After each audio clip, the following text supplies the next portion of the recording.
Ma mère a promis ma villa à la fiancée de mon frère, sans mon accord. Ne lui fais pas honte en refusant, m'a-t-elle dit. À leur fête de fiançailles, alors qu'on me pressait de signer, j'ai déclaré, trinquez bien, car la vraie surprise, c'est la police qui vous l'apportera. Le premier problème fut que ma mère agissait comme si tout était déjà réglé. Je l'ai découvert quand elle m'a appelé à 9 h du matin pendant que j'étais au travail et a commencé à me harceler avant même que je n'aie le temps de dire bonjour. Elle m'a dit que mon frère Étienne avait déjà promis la villa à sa fiancée Sophie, alors je devais cesser de le faire passer pour un incapable et simplement signer les papiers à la fête ce soir-là. Au début, j'ai honnêtement cru qu'elle plaisantait. Puis je me suis souvenu qu'elle ne plaisantait jamais quand elle essayait de me coincer pour quelque chose de coûteux. Je lui ai dit que je n'avais pas accepté de vendre quoi que ce soit, de signer quoi que ce soit, ni de céder quoi que ce soit. Elle a réagi comme si je l'avais insultée personnellement. C'est à ce moment-là que j'ai su qu'il fallait être très prudent car, quand ma mère devenait comme ça, cela signifiait généralement qu'elle avait déjà promis mon temps, mon argent, ou les deux, à quelqu'un d'autre. Dans ce cas, il s'agissait de la villa en bord de mer. La villa était à moi, et de la seule manière qu'un bien puisse vraiment vous appartenir, mon nom figurait sur l'acte de propriété. Je payais les impôts. Je payais l'assurance. Je payais chaque réparation après chaque tempête. J'avais passé 3 étés consécutifs à colmater la terrasse, à remplacer le bardage déformé et à jeter des meubles cassés après des ouragans qui ne semblaient jamais endommager la propriété des autres aussi gravement que la nôtre. C'était techniquement une maison de famille dans le sens où tout le monde dans ma famille s'en sentait le droit, mais légalement et grâce à beaucoup de travail acharné, elle était à moi. Je l'avais héritée de mon grand-père lorsqu'il est décédé il y a 8 ans. Il me l'avait laissée parce que j'étais le seul à l'avoir réellement aidé à l'entretenir pendant des années. Mon frère Étienne avait toujours détesté tout ce qui demandait de la sueur ou de la patience. Il aimait les choses aux contours nets et aux récompenses rapides. C'était l'enfant chéri de ma famille, celui qui faisait briller ma mère rien qu'en entrant dans une pièce. J'étais celui que l'on qualifiait de fiable, ce qui semble agréable jusqu'à ce que l'on réalise que « fiable » n'est qu'un autre mot pour désigner la personne que tout le monde suppose capable de ravaler sa propre frustration et de maintenir la paix. J'avais ravalé beaucoup de choses au fil des ans, une quantité ridicule. Honnêtement, j'avais laissé Étienne emprunter de l'argent qu'il ne remboursait jamais. J'avais couvert ses absences au fait. J'avais écouté ma mère justifier chacune de ses actions égoïstes par le stress ou la malchance. J'avais accepté qu'il ait la voiture, l'aide pour le loyer, la sympathie, les plans de secours. On me disait que j'étais le plus fort, puis on me traitait comme une clé de rechange.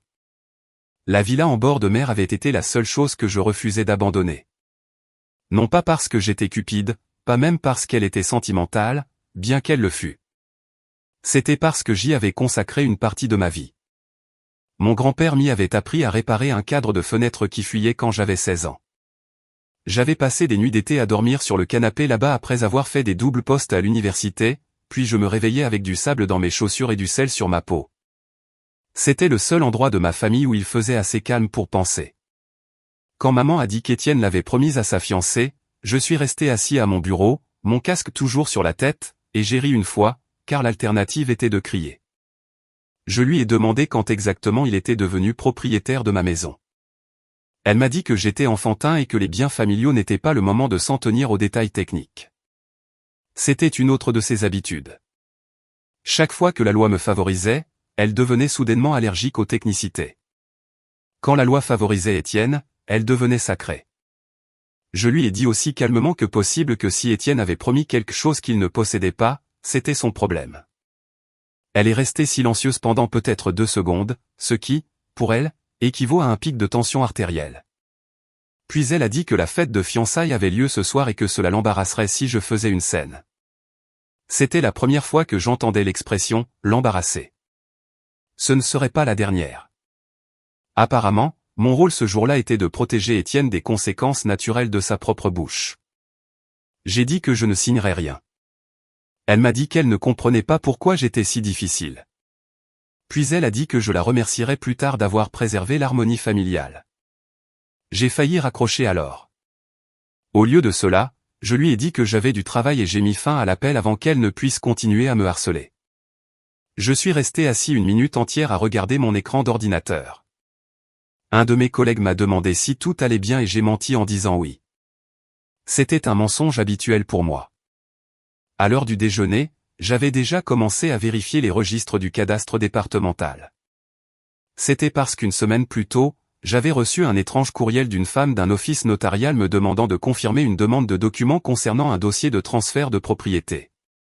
À l'époque, j'avais cru que c'était un spam. Je l'avais supprimé et oublié. Maintenant, avec ma mère agissant comme si un transfert de propriété avait déjà été convenu, je l'ai récupéré de ma corbeille. Ce n'était pas un spam.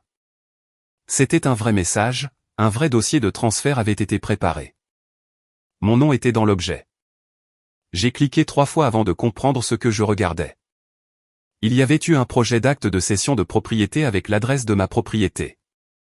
Il y avait aussi une ligne de notaire remplie. Pas encore signée, mais clairement préparée. Et il y avait une note jointe d'Étienne demandant une urgence parce que les parents de la fiancée voulaient savoir si la villa en bord de mer serait prête après le mariage. Je me suis penché en arrière si fort que les roues de ma chaise ont dérapé. Je me souviens m'être senti en sueur partout. Pas effrayé exactement, plutôt comme si chaque stupidité que j'avais ignorée ces derniers mois s'alignait soudainement et me pointait du doigt. La fiancée, Sophie, avait semblé assez gentille lorsque je l'avais rencontrée pour la première fois. Elle était polie de la manière dont les gens sont polis lorsqu'ils essaient de traverser une pièce pleine d'étrangers sans s'engager.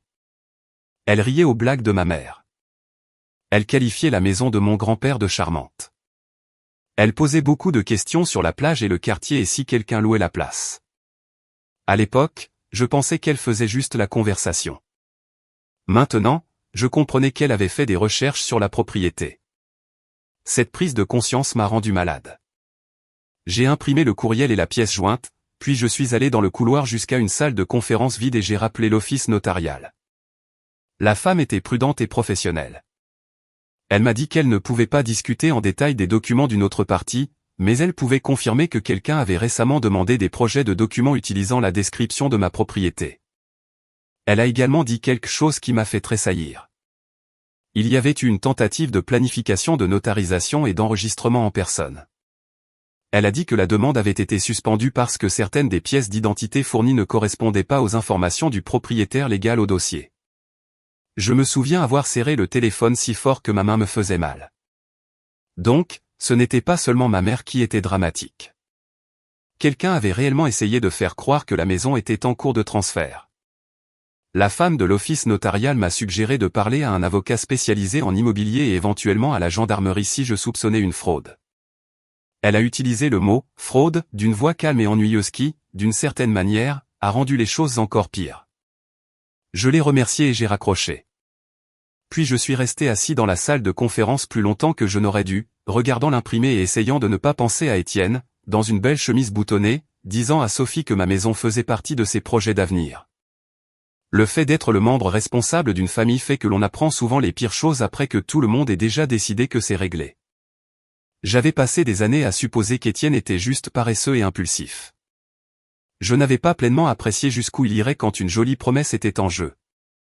J'ai appelé un avocat pendant ma pause déjeuner, pas un ami de la famille, un véritable avocat spécialisé en immobilier avec une réceptionniste qui donnait l'impression d'avoir déjà vu toutes les stupidités qu'une personne pouvait faire avec un acte de propriété.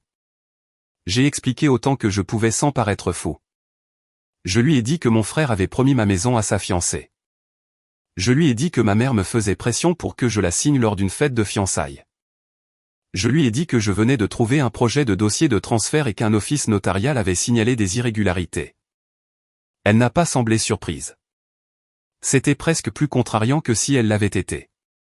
Elle m'a dit de ne rien signer à la fête, de n'accepter aucun document précipité et de ne laisser personne photographier mon permis de conduire ou mes informations de sécurité sociale. Puis elle m'a posé une question que je n'avais même pas envisagée. Elle m'a demandé si quelqu'un dans ma famille avait déjà eu accès à d'anciennes copies de mes documents d'identité. La réponse était oui. Ma mère avait gardé un dossier de papier de famille depuis toujours, certificat de naissance, formulaire scolaire, vieille carte d'assurance, relevés fiscaux de notre enfance. Elle disait qu'elle gardait tout en sécurité. Je me suis soudain souvenu qu'elle m'avait demandé de l'aider à nettoyer le placard du couloir 2 mois plus tôt.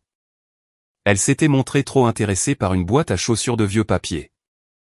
À l'époque, je pensais qu'elle était juste nostalgique. Maintenant, Je l'imaginais fouiller cette boîte et faire des copies de tout ce qui pouvait être utile. Je l'ai dit à l'avocate, et elle est restée silencieuse une seconde.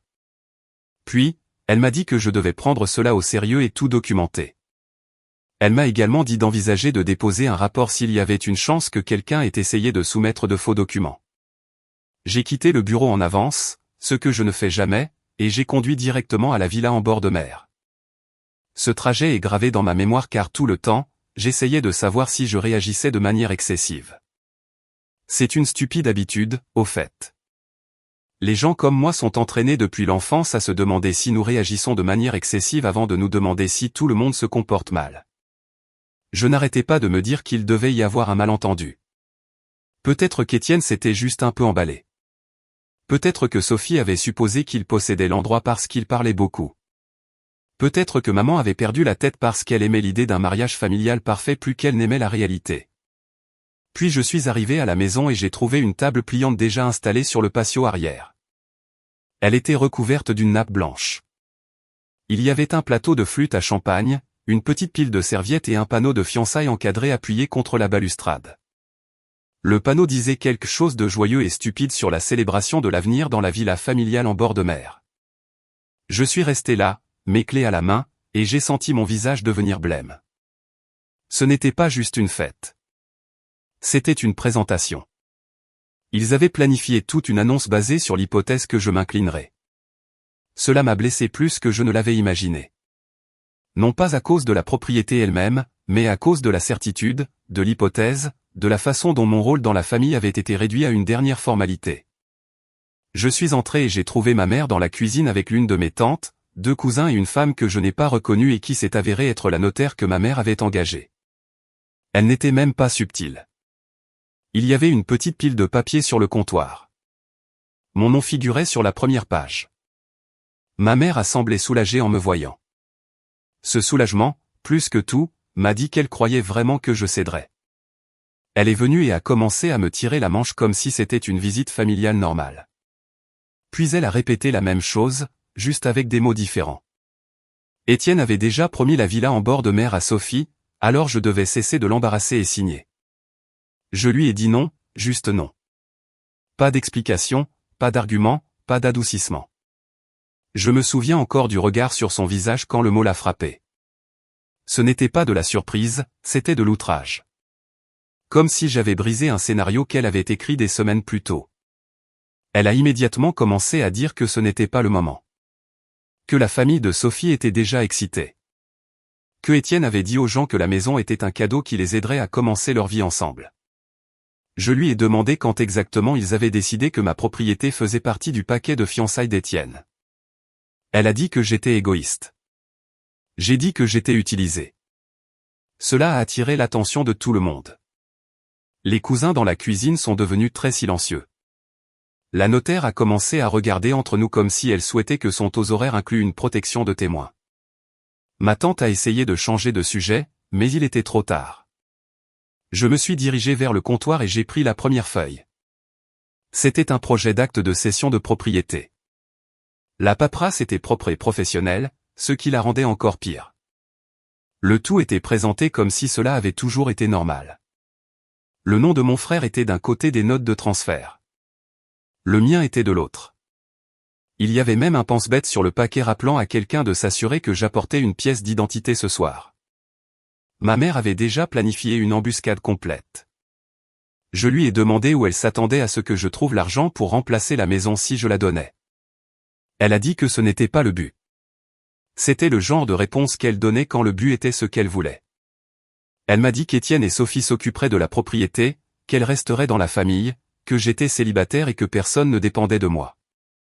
Je me souviens l'avoir regardée et avoir pensé très clairement qu'elle ne dirait jamais ces mots à Étienne, même s'il venait de mettre le feu à un bus de ville. Je sentais mon pouls dans ma gorge.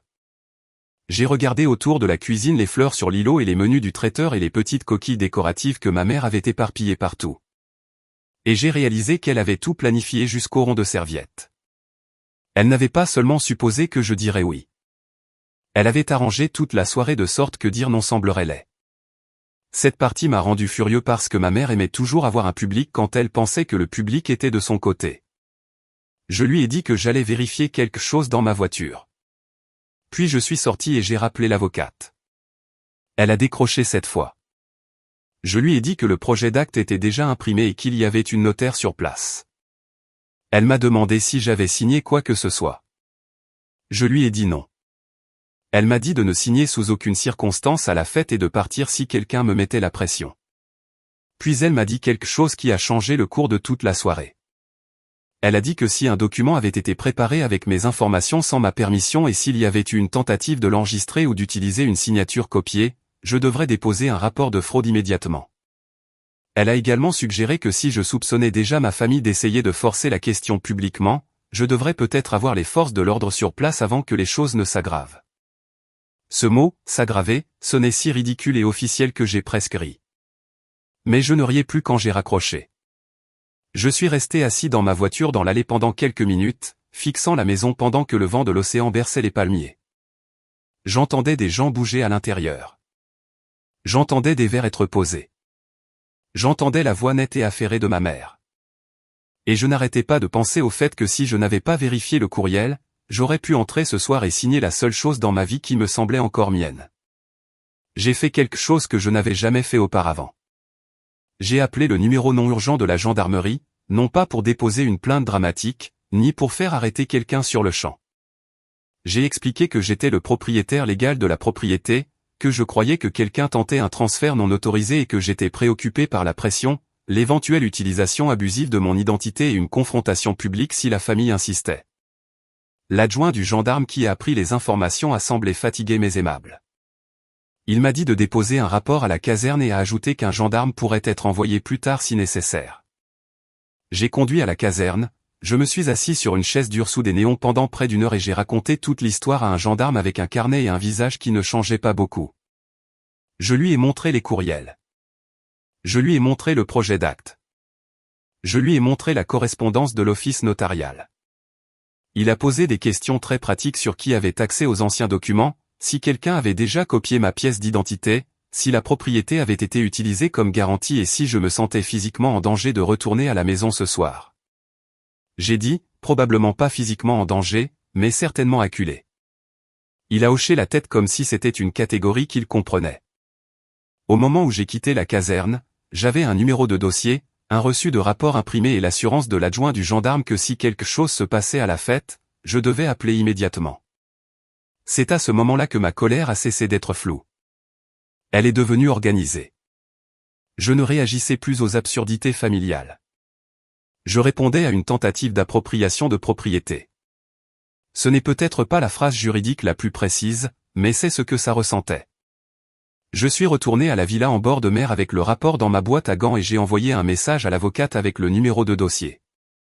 Elle a répondu presque immédiatement avec un message me disant de ne pas signer, de ne pas discuter seul si je pouvais l'éviter, et de garder chaque papier et chaque témoin en jeu.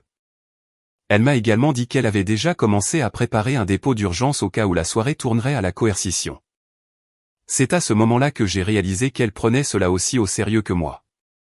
J'aurais aimé pouvoir dire que cela me faisait me sentir mieux.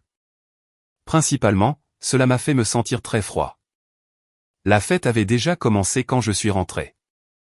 La maison était pleine d'odeurs de fruits de mer, de boissons sucrées et de parfums chers.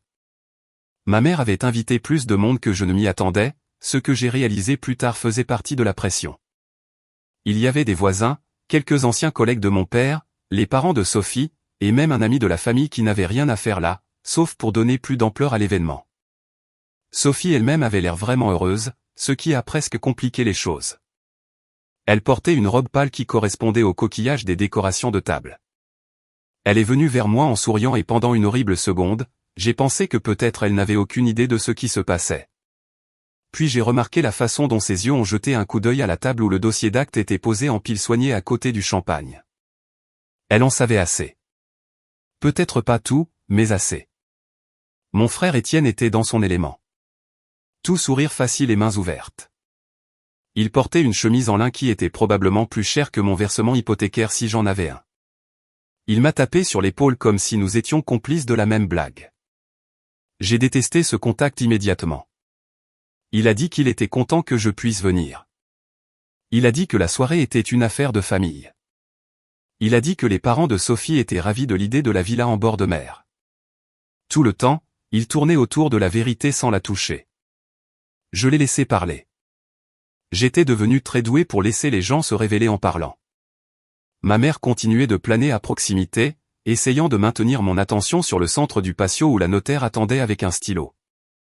Toutes les quelques minutes, elle disait quelque chose sur le fait qu'il serait agréable de tout régler ce soir. Chacun de ces petits coups de pouce me rendait plus certain que je ne céderais pas. À un moment donné, le père de Sophie a demandé avec désinvolture si j'avais déjà décidé de signer. La façon dont il l'a dit m'a fait penser qu'Étienne avait fait passer le tout pour une routine, comme un cadeau de famille, comme si j'étais généreux d'une manière douce et attendue.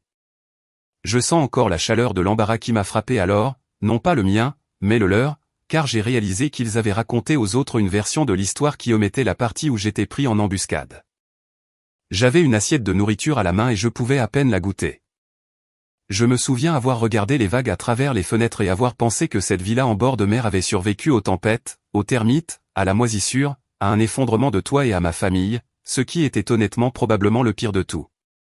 Ma mère m'a finalement acculé près du couloir et m'a demandé si j'avais l'intention de rendre ça moche. Je lui ai dit que la laideur avait commencé avant mon arrivée. Elle a réagi comme si je l'avais giflé. Elle a dit que j'humiliais mon frère devant sa future belle famille. Je lui ai demandé si elle pensait que l'utilisation de ma propriété comme accessoire de fête m'humiliait. Elle a commencé à dire que j'étais toujours si rigide, toujours si défensif, traitant toujours tout comme un problème juridique. C'était presque drôle venant d'elle parce que soudainement, quand la loi était gênante, elle voulait que je sois doux et émotionnel. Je lui ai demandé si Étienne avait réellement eu l'intention de dire la vérité à Sophie avant la fête. Elle a hésité. Cette hésitation était suffisante. Je connaissais déjà la réponse. Il n'avait pas prévu de lui dire parce qu'il n'avait pas prévu d'avoir besoin qu'elle sache. Il pensait que je céderais. C'était l'explication la plus simple. Probablement la bonne. Je ne sais pas exactement pourquoi je n'ai pas explosé à ce moment-là. Peut-être étais-je trop fatigué. Peut-être voulais-je que cela se produise devant tout le monde plutôt que derrière des portes closes. Peut-être qu'une partie obstinée de moi voulait des témoins parce que j'en avais marre d'être publiquement ignoré. Alors, j'ai fait la seule chose à laquelle ma famille ne s'attendait jamais. J'ai demandé à tout le monde de rester là pendant que je portais un toast. Cela a attiré leur attention rapidement. Je sentais la pièce se resserrer autour de moi. Même les traiteurs se sont arrêtés un instant. J'ai levé mon verre et j'ai dit de la voix la plus calme que je pouvais, qu'ils devaient tous profiter du cadeau qui leur avait été promis. Puis j'ai dit que le gendarme livrerait la vraie surprise. Il y eut une longue seconde de silence, pas un silence de film. Un vrai silence. Le genre où personne ne sait si vous plaisantez ou non et personne ne veut être le premier à paniquer. Ma mère a semblé furieuse au début. Puis elle a semblé confuse. Puis elle a regardé la porte d'entrée. C'est à ce moment-là que la porte a frappé. J'avais mieux géré le timing que je ne l'espérais, ce qui est amusant car j'improvisais la moitié de la situation. Un adjoint du gendarme du département est entré avec une enveloppe Kraft et le genre d'expression qui dit qu'il a déjà eu une journée bien plus longue que vous. La pièce a changé instantanément. Je n'ai jamais vu une famille entière passer de l'air suffisant à la raideur aussi rapidement. Ma mère a même poussé un petit son avant de pouvoir se retenir. L'adjoint a demandé mon nom. Puis il a demandé à Étienne et à ma mère de s'identifier. La notaire semblait vouloir s'enfoncer dans le sol. Le père de Sophie s'est redressé comme s'il était sur le point de quitter une réunion du conseil d'administration. J'ai remis mon identité et le numéro de dossier de Pluto à l'adjoint. Il a vérifié ses papiers, puis a informé ma mère et Étienne qu'il leur remettait une notification concernant un rapport de fraude immobilière et un dépôt d'injonction d'urgence. Il ne l'a pas dit comme un policier de cinéma. Il l'a dit d'un ton plat et officiel, comme quelqu'un qui distribue des papiers tout le temps. Cela a d'une certaine manière rendu le coup plus dur. L'injonction avait été déposée par mon avocate parce que les registres de l'office notarial montraient une tentative non autorisée de préparer des documents de transfert en utilisant mes informations de propriété. Le rapport incluait également des preuves d'une éventuelle utilisation abusive de l'identité et de pression coercitive. L'adjoint n'a accusé personne de quoi que ce soit directement. Il n'en avait pas besoin. Le papier lui-même faisait l'accusation. Étienne a essayé de parler, mais l'adjoint a continué. Il a dit que tous les documents et appareils pertinents devaient être conservés. Il a dit que personne ne devait retirer ou détruire de documents liés à la demande de transfert de propriété. Il a dit que mon avocate prendrait contact pour les prochaines étapes. Ma mère est devenue blanche, pas d'un blanc pâle. La couleur s'est drainée de son visage si vite que j'ai presque eu pitié d'elle, ce qui m'a agacé car j'avais passé trop de ma vie à avoir pitié d'elle pendant qu'elle m'utilisait. Sophie a regardé Étienne puis les papiers dans la main de l'adjoint. Et j'ai pu voir le moment exact où elle a réalisé que ce n'était pas un simple retard de paperasse. C'était une plainte pour fraude. Son expression a changé d'une manière que je n'oublierai jamais. Non pas parce qu'elle était mauvaise, mais parce qu'elle avait l'air embarrassée, puis blessée, puis méfiante tout à la fois. C'est à ce moment-là que la partie que je n'avais pas pleinement comprise s'est éclaircie pour moi. J'avais pensé que mon frère utilisait principalement ma maison pour impressionner sa fiancée. C'était plus compliqué que cela. Les parents de Sophie avaient probablement été informés que la maison était déjà pratiquement la leur. Peut-être avaient-ils parlé d'aider aux rénovations. Peut-être avaient-ils supposé que le transfert était un arrangement familial généreux. Peut-être n'avaient-ils pas su que la paperasse était fausse ou précipitée.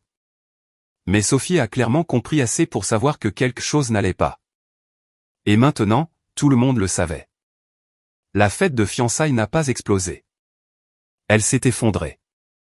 Il y a une différence. Les explosions sont bruyantes et dramatiques. Les effondrements sont plus calmes et plus humiliants. Les gens ont cessé de parler. Quelqu'un a posé une assiette trop fort. Un de mes cousins a même reculé vers la porte comme s'il essayait de ne plus être vu dans la pièce. Ma mère a commencé à insister sur le fait que c'était un malentendu. Étienne a commencé à dire que les documents n'étaient que des projets. Le père de Sophie a demandé si l'affaire avait été réglée par des avocats.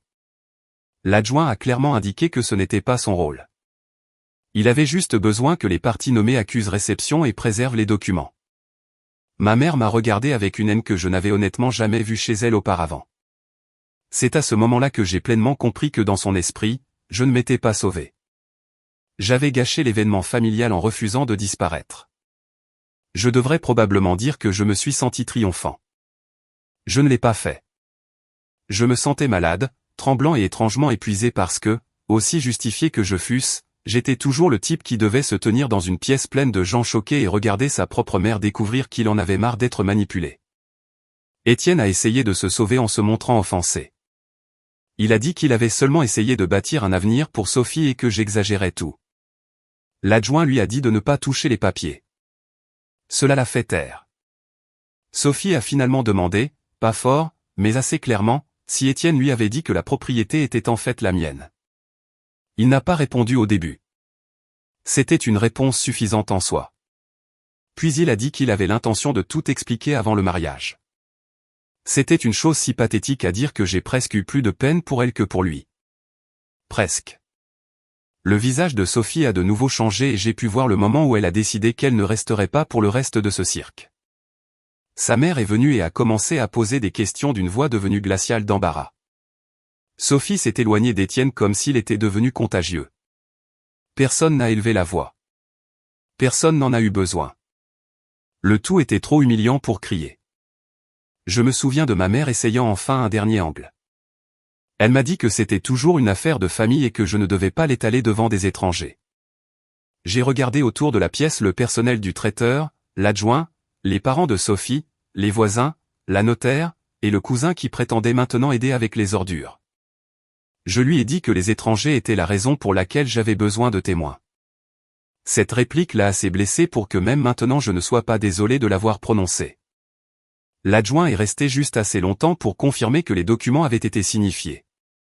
Puis il a demandé si quelqu'un avait besoin d'un suivi immédiat ou avait des documents supplémentaires à fournir. La notaire semblait vouloir fuir. Ma mère a commencé à insister sur le fait qu'elle avait seulement essayé d'aider avec un cadeau familial. L'adjoint a noté sa déclaration sans réagir. Étienne n'arrêtait pas de dire que la maison était censée rester dans la famille. Cette phrase allait le hanter parce que rester dans la famille n'est pas la même chose que de la donner au fils préféré. Quand l'adjoint est parti, la pièce est restée figée pendant quelques secondes. Puis les gens ont commencé à partir de cette manière lente, maladroite et furtive que les gens adoptent lorsqu'ils essaient de ne pas être les derniers à rester debout dans un désastre. Sophie est partie avec ses parents sans dire grand-chose à personne. Je ne lui en veux pas.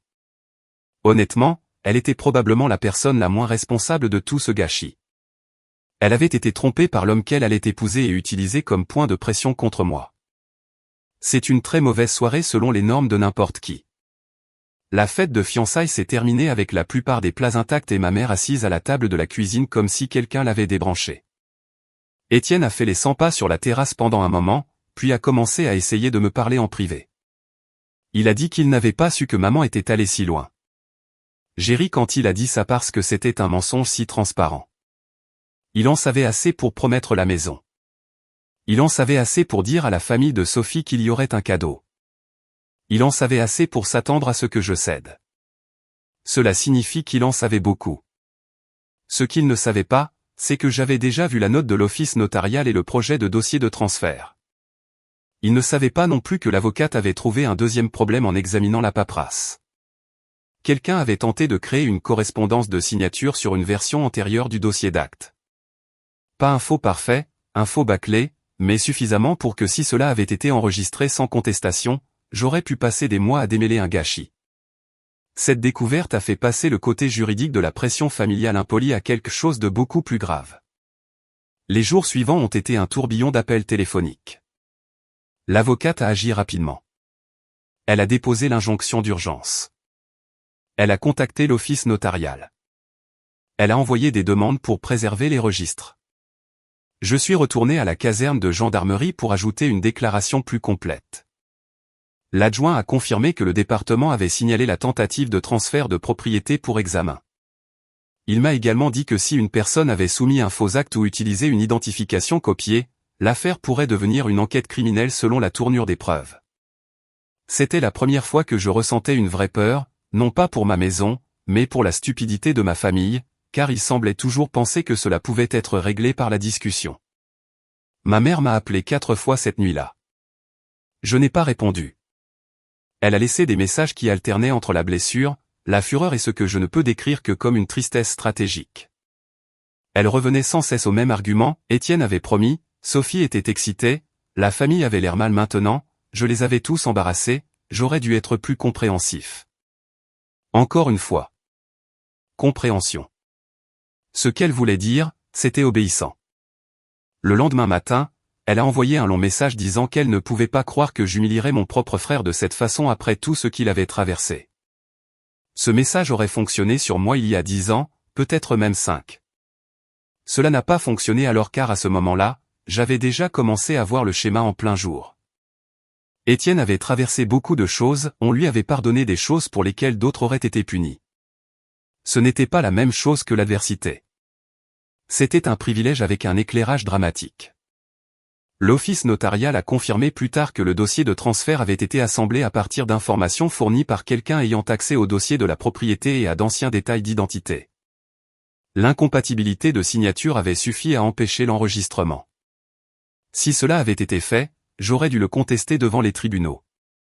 L'avocate m'a dit que j'avais échappé de peu à un cauchemar. J'ai passé cette semaine à changer les serrures, à mettre à jour les mots de passe et à installer des caméras à la villa en bord de mer. J'ai également emporté les vieux papiers chez moi et les ai enfermés dans un coffre ignifuge. Ma mère a détesté que j'ai agi si vite. Elle a dit que j'agissais comme s'ils étaient des criminels. Je lui ai dit que c'était son interprétation, pas la mienne, mais elle a continué à creuser. D'abord, elle a affirmé qu'elle avait seulement voulu aider Étienne et Sophie à prendre un nouveau départ. Puis elle a dit qu'elle avait supposé que je voulais contribuer à la famille parce que j'avais toujours été généreux auparavant. Puis elle a dit que j'exagérais parce que la maison était là de toute façon. Celui-là m'a vraiment touché parce qu'il a révélé de quoi il s'agissait depuis le début. Non pas l'amour, non pas un cadeau, pas même l'unité familiale. Il s'agissait d'une chose de valeur qui, à ses yeux, était inactive et donc disponible pour redistribution. C'est le genre de pensée qui pousse les gens à se détruire mutuellement. Étienne a cessé d'appeler après que l'avocate lui a envoyé un avis formel de ne me contacter que par l'intermédiaire de son avocat concernant l'affaire de la propriété. Cela l'a offensé plus que le rapport de fraude lui-même, ce qui en dit long. Sophie m'a appelé une fois. J'ai failli ne pas répondre, mais j'étais content de l'avoir fait. Elle semblait brisée et embarrassée. Elle m'a dit qu'elle n'était pas au courant des détails du problème de titre et qu'elle avait supposé qu'Étienne gérait correctement les documents familiaux. Elle m'a également dit qu'elle avait commencé à poser des questions après l'arrivée de l'adjoint du gendarme et avait réalisé qu'Étienne n'avait pas été honnête quant à la proximité réelle du transfert. Elle ne m'a pas demandé de lui pardonner. Elle voulait surtout savoir si ma mère avait déjà fait ce genre de choses. Je lui en ai dit assez pour répondre à la question sans tout dire. Elle est restée silencieuse longtemps après cela. Puis elle m'a dit qu'elle reportait le mariage. Une semaine plus tard, elle l'a annulé. Ce fut la première véritable conséquence permanente pour Étienne et j'ai eu honte de tout le soulagement que j'ai ressenti en l'apprenant. Il avait tout construit sur la propriété de quelqu'un d'autre et le silence de quelqu'un d'autre. Lorsque les deux ont disparu, les fiançailles ont suivi. Ma mère a agi comme si Sophie avait trahi la famille en partant. Cela m'a montré qu'elle n'avait toujours pas compris. Elle pensait que la vraie blessure était le mariage perdu, pas la tentative de vol, pas la manipulation, pas le fait qu'elle s'était tenue dans ma cuisine et avait traité ma maison comme un prix dans un concours auquel je n'avais jamais participé. L'avocate m'a finalement expliqué les options. Je pouvais approfondir l'affaire si le département trouvait suffisamment de preuves de fraude intentionnelle. Je pouvais aussi rester civil et laisser l'injonction faire son travail pendant que je me concentrais sur la protection du titre. J'ai choisi la voie civile uniquement parce que je ne voulais pas transformer tout cela en une guerre d'un an à moins d'y être obligé. Peut-être étais-je trop doux encore une fois. Peut-être pas. J'étais fatigué. C'est la réponse honnête. La villa en bord de mer était toujours la mienne, mais elle ne m'a plus semblé paisible pendant un certain temps. Chaque fois que j'entrais, j'imaginais les papiers empilés sur le comptoir et le visage de ma mère lorsque l'adjoint la lui a notifié. J'y dormais de moins en moins. Je l'ai loué pour une partie de la saison suivante à un couple tranquille qui a traité l'endroit avec plus de respect en un mois que ma famille n'en avait eu en des années. Cela a aidé, ainsi que les réparations. J'ai remplacé les marches arrière cassées. J'ai réparé la lumière du porche. J'ai peint la chambre du rez-de-chaussée d'une couleur plus claire. Chaque projet me donnait l'impression de reprendre un morceau de la maison de la nuit de la fête. Ma mère n'est pas revenue à la maison avant presque 6 mois. Quand elle a finalement essayé, c'était avec cette voix prudente qu'elle utilise quand elle pense qu'assez de temps s'est écoulé pour redéfinir tout l'incident comme un malentendu. Elle a dit que les familles se pardonnaient mutuellement. Je lui ai dit que les familles le faisaient, mais seulement après que les personnes impliquées cessent de mentir. Elle n'a pas aimé ça. Elle m'a dit que j'étais cruel et qu'elle n'avait jamais voulu que ce qui était le mieux pour ses 2 fils. C'était le plus proche qu'elle ait jamais été d'admettre quoi que ce soit. Pas qu'elle ait essayé de forcer un transfert. Pas qu'elle ait aidé à créer la pression. Pas qu'elle m'ait traité comme l'obstacle au lieu du propriétaire, juste qu'elle voulait ce qui était le mieux. Les gens comme ça ne s'entendent pas à moins que vous ne les forciez. Je ne l'ai pas forcé. Je pense qu'une partie de moi voulait encore qu'elle y arrive d'elle-même. Elle n'y est jamais vraiment arrivée. Étienne a emménagé dans une petite location à l'intérieur des terres et a pris un emploi qui payait moins que ce qu'il avait voulu. Il a également passé beaucoup de temps à agir comme s'il était la victime d'un malentendu familial plutôt que le gars qui a essayé de promettre une propriété qu'il ne possédait pas. Quelques proches ont cru à cette histoire pendant un certain temps. La plupart d'entre eux ont cessé quand ils ont réalisé que j'avais les documents et le rapport de gendarmerie. Quelques-uns se sont excusés en privé. Quelques-uns ont agi comme si rien ne s'était passé, ce qui est une sorte d'excuse de la part de personnes qui ne sont pas assez courageuses pour prendre parti. L'affaire juridique n'est jamais devenue une affaire criminelle complète, du moins pas tant que je la surveillais. L'office notarial et l'avocate ont géré l'injonction.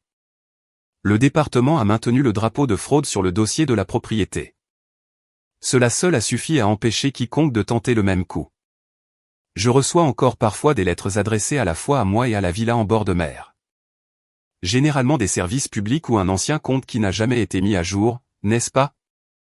Chaque fois que j'en vois une, je me souviens à quel point j'ai failli signer quelque chose dans une pièce pleine de gens souriant parce que j'étais fatigué d'être qualifié de difficile. C'est la partie à laquelle je pense le plus maintenant. Pas l'adjoint, pas la fête, pas même mon frère. C'est à quel point tout cela semblait normal. Les fleurs, le champagne, la petite pile de papier soigné, la façon dont ma mère avait tout arrangé pour que refuser me fasse paraître impoli. C'est ce qui rend la pression familiale dangereuse. Elle se présente rarement comme un couteau. Elle ressemble généralement à une faveur. Quelques mois plus tard, j'ai appris par une cousine que Sophie avait tourné la page et sortait avec quelqu'un qui n'avait aucun lien avec ma famille et aucun intérêt pour les villas en bord de mer comme atout relationnel. Tant mieux pour elle, honnêtement. J'espère qu'elle a appris quelque chose de tout cela. Je sais que je l'ai fait. J'ai appris qu'être la personne fiable peut devenir un piège si vous laissez les gens confondre la fiabilité avec le consentement. J'ai appris que l'amour dans ma famille avait souvent été conditionné à ce que je me rende plus petit. J'ai appris que ma mère était prête à transformer un événement familial en une embuscade juridique si cela signifiait protéger Étienne de la honte. Et j'ai appris qu'Étienne, malgré tout son charme, vendrait une histoire avant de supporter une conversation difficile. La dernière vraie conversation que j'ai eue avec ma mère a eu lieu sur le porche de la villa en bord de mer quelques semaines après que la poussière soit retombée. Elle est venue seule. Pas de grand discours, pas de public, juste elle debout dans le vent, l'air plus âgé que je ne l'avais jamais vu. Elle a de nouveau essayé de dire que tout s'était envenimé parce que tout le monde était émotif. Je lui ai dit que cela ne s'était pas envenimé. Cela avait été construit de cette façon. C'est à ce moment-là qu'elle a finalement admis de la manière la plus faible possible qu'elle avait supposé que je ne ferais pas de scène juridique parce que je n'aimais jamais les conflits. Elle l'a dit comme une explication. Cela ressemblait plus à une confession. Je lui ai dit que c'était précisément pourquoi elle aurait dû être plus prudente. Nous sommes restés là un moment après cela, n'ayant plus rien à dire. Elle a demandé si nous pouvions passer à autre chose éventuellement. Je lui ai dit que peut-être, mais pas si elle continuait à prétendre que j'avais été déraisonnable. C'est là que nous en sommes maintenant. Nous sommes polis de la manière dont les étrangers sont polis quand ils en savent trop l'un sur l'autre. Étienne et moi ne nous parlons pas à moins qu'il y ait une raison. La maison est toujours la mienne. Le titre est clair. Les serrures sont neuves. Les caméras sont meilleures. Et la propriété familiale que tout le monde pensait pouvoir se passer comme un cadeau de fête est maintenant la seule chose dans ma vie que je protège sans m'en excuser. Parfois, je m'assieds sur le porche au coucher du soleil et je regarde l'eau s'assombrir et je pense à quel point j'ai failli perdre l'endroit que mon grand-père m'avait laissé parce que j'avais été élevé pour maintenir la paix. Je n'ai pas maintenu la paix. Je l'ai fait exploser devant une pièce pleine de gens avec un adjoint à la porte. Et honnêtement, c'est la première fois de ma vie que j'ai eu l'impression de me tenir sur un terrain solide.